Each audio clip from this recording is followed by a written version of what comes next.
بسم الله الرحمن الرحيم. الحمد لله الذي أنعم علينا بشهر طاعات وفضل أوقاته على سائر الأوقات، ووعد من صامه بتكفير السيئات ورفع الدرجات، والصلاة والسلام على نبينا محمد خير البريات وعلى آله وصحبه أولي الفضل والمكرمات والتابعين لهم بإحسان إلى يوم المآب. أما بعد، السلام عليكم ورحمة الله وبركاته. وحلقتني لبعض أنك قاعد ليني بشش بركيسن رمضان. حلقتي كهريسي وحنك قاعد لي سينو سود وينا شهر رمضان بشهر رمضان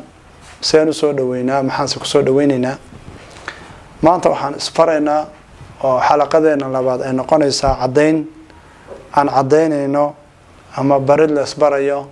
ومحيصون شروط صونك سمحيتاي إمسو صونك وقف سمائيو حكمة دلوجي دي صونك مركا كوباد صون ومحي لو قد عربيك صون محالي لهذا الامساك أفهيسي وي الشرعي كان وحالقول هذا التعبد لله تعالى بالإمساك عن المفطرات من طلوع الفجر إلى غروب الشمس. شرعي وحو يقانا صون إنو قفكو أفكا كهيستو وحيابها أفرياء لقب الله بواق الصبح مركو دلاعو إلا عد أدى كدعيسو وقتك الصونكو وحو بالله ميا واق مركو دلاعو صلاة الصبح مركو دلاعو أيو صونكو بالله ميا وحونا دمانا يا عد مركي دعضو إلهي صوت المامي سبحانه وتعالى وكلوا واشربوا عنا وعبب إلهي سبحانه وتعالى حتى يتبين لكم الخيط الأبيض من الخيط الأسود عنا وعبب إلى افتينكو إذن عدانا يوم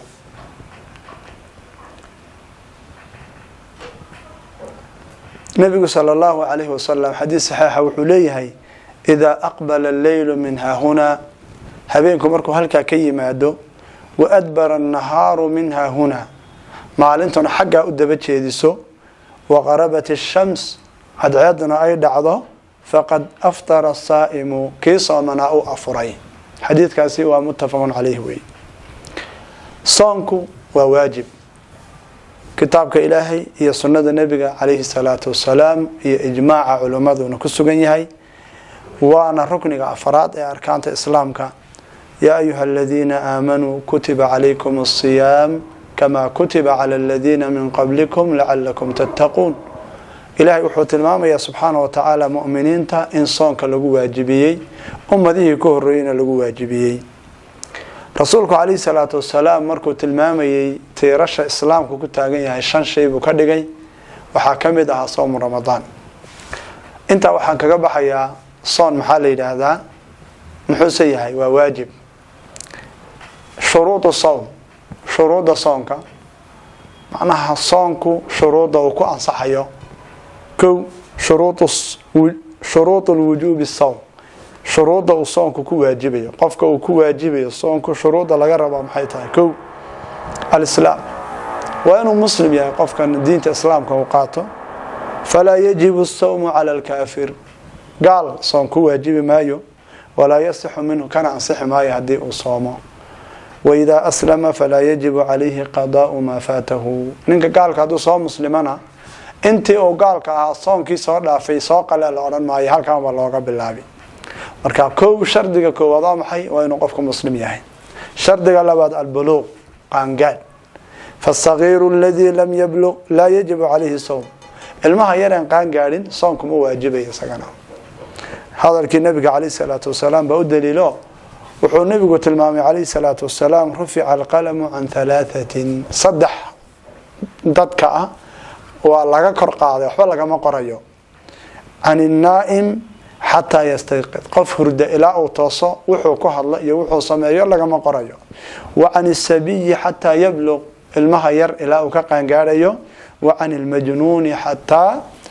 يغفل iyo kawaalan ilaa uu ka miirsado. xadiidkaas Abu Daawud bawriye Nasaa'in oo wari waana saxiix. laakiin ilmaha yar isaga waa la amrayaa isagoo 7 jir markuu gaaro laga bilaabo soonkii waa la amrayaa arinta saddexaad shardiga saddexaad waa al-aql waa inuu qofkani aqli leeyahay oo fala yajibu as-sawmu 'ala al-majnun qof waalan aqliga ka tagay kuma waajibayo soonku wala yasixu minhu hadu soomana ka ansixi maayo وإذا أفاق haduu soo markuu soo bogsado oo uu miyirsado caadi noqdana la oran maayo wixii ka tagay intaad waan leed qalee arinta afraad shardiga afraad waxa weey al-qudra wa inu al-qudratu 'ala as-sawm wa awood inuu u leeyahay soonka fala yajibu 'ala ghayri al-qadir qof aan awoodeynin soonka laguma laha soon sida sheekha weyn duqa ninka duqa weyn ee gaboobay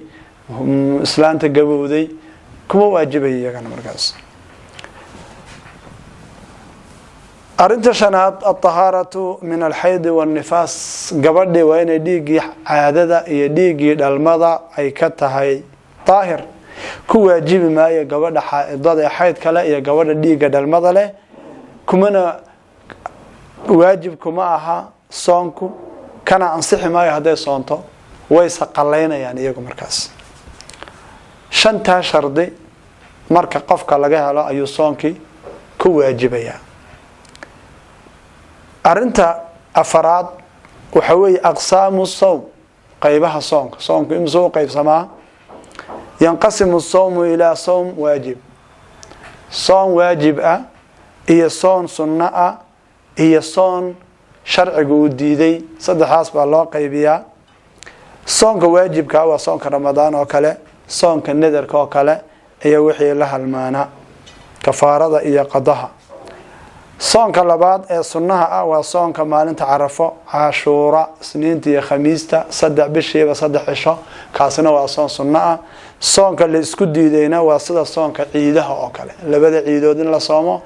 waa la diiday nabigu waa nahiyay kaleey salaatu wasalaam arinta shanaad maxay ku sugnaanaysaa weey bisha ramadaan soo galisteedu waxay ku sugnaanaysaa biru'yati adlin qof caadil oo arka ama inay bisha shacbaan 30 ku dhamaato labada arimood ayay bisha ku sugnaanaysaa nabigaana yiri kaleey salaatu wasalaam suumu li ru'yatihi wa aftiru li ru'yatihi bisha aragtideedana ku sooma bisha aragtideedana ku afura fa in gumma alaykum fa akmilu iddat sha'ban 30 bisha sha'ban 30 keeda dhameeya marka bisha ramadaan waxay ku sugnaanaysaa hal qof oo caadil nin caadil oo arka ama bisha shacbaan oo dhamaata arinta lixaad la yasihhu sawm al-fard illa bi niyyati min layl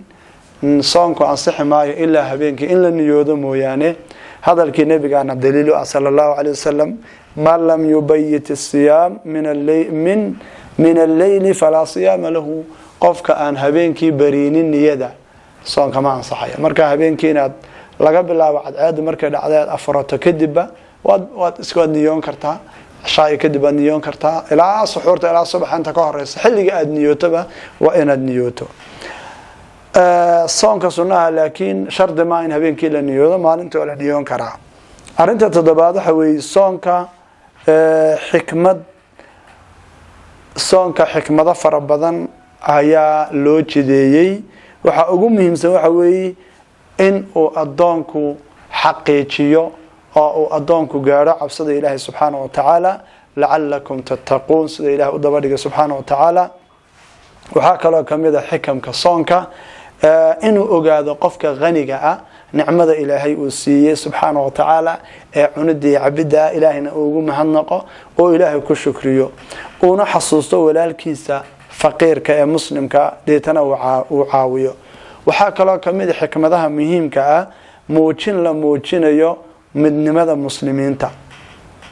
ummadoo dhan hal mar bay afuri hal marna way soomeen hal marna way afurayaan lixda qodob ayaa waxay ka hadlayaan xalaqadeena maanta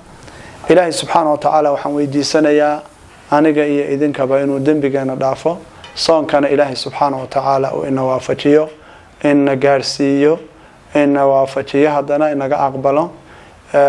muslimiinta oo dhan Ilaahay subhanahu wa ta'ala kurbadooda hafaydo dambigeena iyo waalidiinteena Allah dhaafo إلهي سبحانه وتعالى علم نافع الله نقو أرزاقه